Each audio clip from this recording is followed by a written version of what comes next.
যুক্তরাষ্ট্রের নিখোঁজ বিমানটির সন্ধান মিলেছে। এটি এক দুর্গম স্থানে বিধ্বস্ত হয়। ধারণা করা হয় বিমানে থাকা সব আরোহী নিহত হয়েছেন। আলেক্সায় মার্কিন কোস্টগার্ড শুক্রবার 7 ফেব্রুয়ারি ছোট বিমানটির ধ্বংসাবশেষ খুঁজে পায়। এর আগে বৃহস্পতিবার হঠাৎ মাঝ আকাশে থাকা অবস্থায় 10 জন আরোহী নিয়ে বিমানটি নিখোঁজ হয়। সন্ধান পেয়ে কোস্টগার্ড ঘটনাস্থলে উদ্ধার অভিযান চালায়। এ পর্যন্ত 3 জনের মরদেহ উদ্ধার করা হয়েছে। কোস্টগার্ড জানিয়েছেন, এক্স বার্তায় বাকি 7 জন বিমানের ভেতর আছেন বলে ধারণা করা হচ্ছে, কিন্তু বিমানের অবস্থার কারণে বর্তমানে তাদের কাছে পৌঁছানো সম্ভব নয়। এই মর্মান্তিক ঘটনার শিকারদের প্রতি তাদের আন্তরিক সমবেদনা।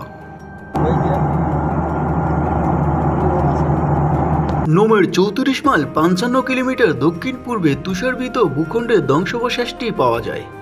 বিমানটির কিছু অংশ তুষারবৃত হয়ে গেছে। কোস্টগার্ডের প্রকাশিত উদ্ধার অভিযানের ছবিতে দেখা যায় তাদের 2 সদস্য ধ্বংসাবশেষে কিছু খুঁজছেন। নিউজ বাংলা 29।